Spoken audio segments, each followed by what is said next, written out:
We beat Maine. Hell yeah. I mean, you know, we've had heartbreakers versus those guys. It was, you know, a tough game, and we knew it would be, but we were kind of feeling that we had a better football team. We thought we would manage it a little tighter, but credit to Maine and that coaching staff holding in together. We've been there at 2-6 before. You know, now they're 2-7. That's a rough thing to do, but they came ready to play into our place and gave us everything we needed. But at the end of the day, you know, there was the plays made and, you know, real spectacular finish the way I look at it. You know, be able to pick up the 4th and 1 and then be able to pick up whatever it was, another short yardage late, and, you know, clean finish to it. Many things we got to correct, many things we got to fix, but those are the same things we've been struggling with all year long, with the exception of the kickoff return that got out right before the end of the half. But proud of the way the guys hung in there. There was no flinch. There wasn't, you know, any head hanging, but we certainly need to play better in a number of things. Our field position off the kicking game was not very good on the kickoff return and the punt off the goal line. Blah, blah, blah. I get the details, but we just won number 6. We're winning a winning football team. It's critically important for our seniors and our program, and I was very pleased to have continuity with past players, Mamadou Mbai, Kyle Murphy, and Joe Kenny, all guys that contribute greatly and tried like heck to beat those guys and weren't able to do it. So I was glad that they were in the locker room to share that victory. It's a long time coming. All right, we'll open it up to questions. Ed or Kasim, obviously after the heartbreaking loss to William & Mary last week, you kind of knew the pressure was on if you really wanted to keep your FCS playoff hopes alive. What was kind of the feeling in the locker room ahead of this game, knowing that Maine had basically had your number for the past 14, 16 games? You know, everybody was locked in on what they needed to do, and we were going to come out here and try and execute each play. And, you know, it's been like that way the whole year. No matter what happened the previous week, no matter who's up next week or whatever, you got to come out and execute the play that's in front of you and keep doing that throughout the game. And I think we did a good job of doing that today. Quite the connection. And it's been going on all season long. Been following you guys, we cover you guys. But talk a little bit about how that came about, because for Ed, he's getting a lot of snaps this year. He worked himself to this position, but what did you do to help him get to this point where you guys can have such a great connection? You know, we've known each other for a long time, for about, I don't even know, to be honest with you, a while. We've both been in college for a while, and we went to high school together. So, you know, I think just having that chemistry, and just to speak on Ed, he works his tail off, like you said, and, you know, he's earned everything that's coming to him right now. And I'm happy to see him shining. I'm happy to see him getting the opportunities that he is. You know, I know it's going to keep going forward. Go ahead. Hey, Coach, right before the halftime, things weren't looking so great, and then you guys got that quick score. And then coming out of halftime, it seems like the whole momentum changed. What did you say to your team during halftime that maybe helped carry that momentum from that touchdown all the way to the end of the game? Just what Kasim just said. I mean, it really wasn't a whole bunch of fire and brimstone. It was more along the lines of we got to come out and take advantage of the opening drive of the second half, which we did. You know, that was a big difference in last week's game. So if you look at trying to improve, you try to improve situationally, and we came right out in the beginning of the second half when we popped it in there, which was, you know, a real good sign for what could happen. You know, Maine came on back, of course, but you know, we got that quick strike at the end of the first half, and then gave up a 60-yard kickoff return, and then picked up 3 points to gimme. But again, it was a one-score game, and we know we can score points. So you know, there wasn't any panic. There wasn't any, oh my God. There's a little bit of a lull in there. There's a little bit of like, damn, we wanted to be in control of the game at halftime, but you know, it's Maine. 15 years, some kind of mojo's in there, which you know doesn't let you win for that long a period of time. But they stayed in. It just came out and executed, and I thought defense we tightened up a little bit, and you know, found a way to win the game. Defensive wise, since there's no defensive players out here, it seemed like Maine was being very physical in the beginning of the first half, and they felt like in the way they were moving offensively, that they felt like they could just move when they wanted to move. And your defense got stopped. So if you could just speak to your defense and what they did today and what part they played in this victory. Yeah, it was frustrating. I mean, you know, we had a number of third downs in those long drives. I mean, you look at the first two drives they have, I think that one was 20 plays and one was 16, 17 plays, you know, fundamentally took the entire quarter away, which is against the wind.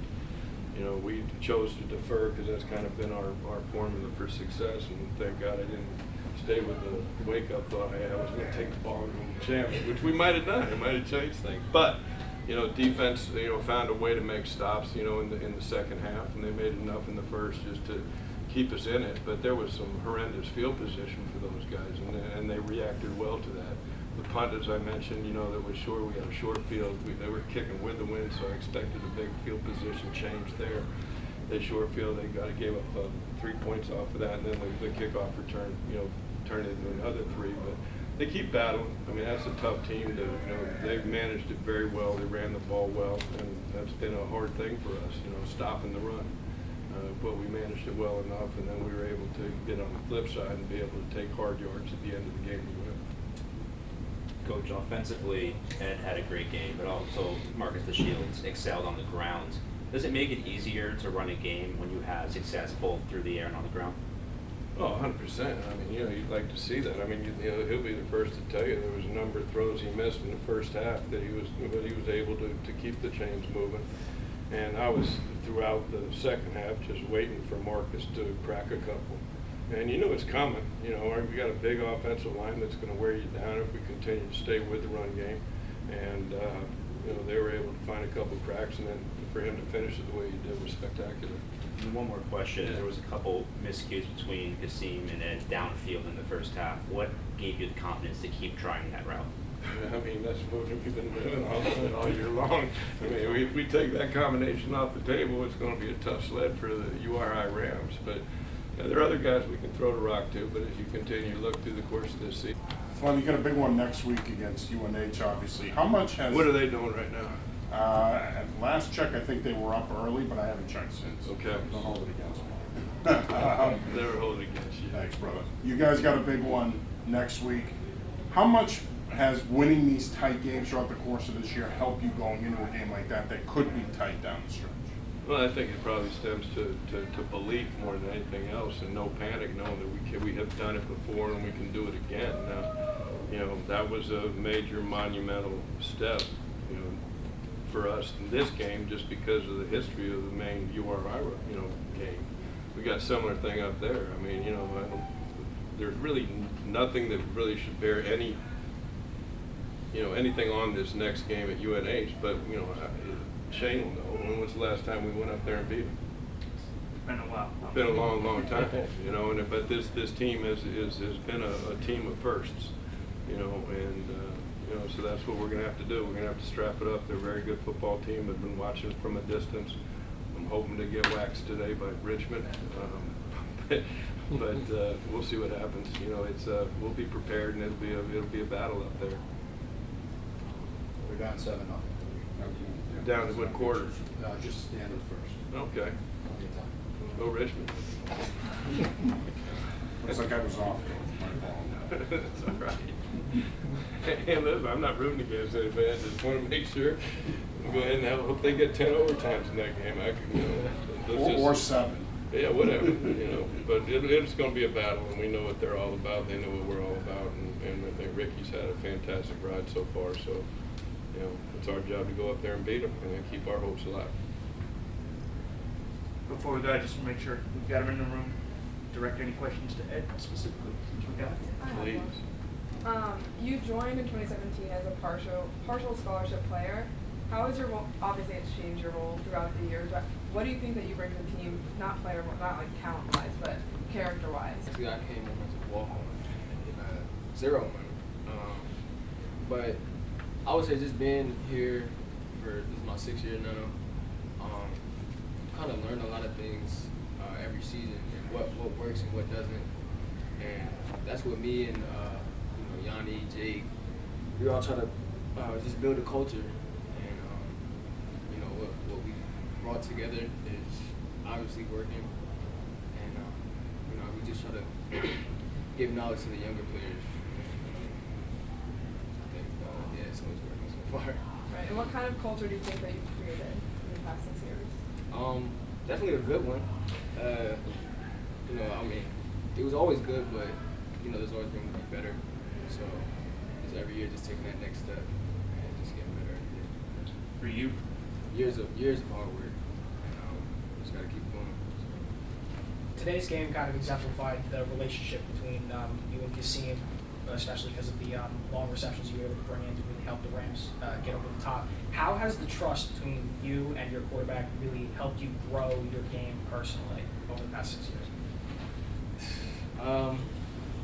Well, I mean, he just got here like last year, so you know, we're kind of like rekindling that chemistry we had in high school. And but no, it's definitely made me a way better player. We're always on the same page. You know, if I do something wrong, he'll get on me. If he does something wrong, I'll get on him. So it's like, you know, we just have to have a good relationship, so it carries over to the field. all right. Any final questions? Go ahead. You guys get in so much to the game, but what has the game of football particularly gave to you guys that you appreciate in your career? I think for me, just the camaraderie. You know, think about like everybody always tells you like when you leave the game, you're gonna miss the locker room the most. I think back, the only part of the game I've left is high school football. So, you know, you miss those times being around everybody. You miss those interactions. You miss the jokes, even if you're the one getting joked on. But I mean, I'd say the camaraderie and your teammates. You know, these are lifelong bonds. I'm gonna call this crazy kid in like 30 years when we both have kids and living wherever. The same question for you. What has the game of football given to you now that you're in your 6th year? Yeah, so I would say the same thing. I mean, mostly, if not all, of my friends are football players, and you know, just over that time, you just build a great relationship with all types of people, like people you never knew you would meet, and you know, those people become lifelong friends, like you said. So that's what I would say too. All right. Thank you all very much. Thank you.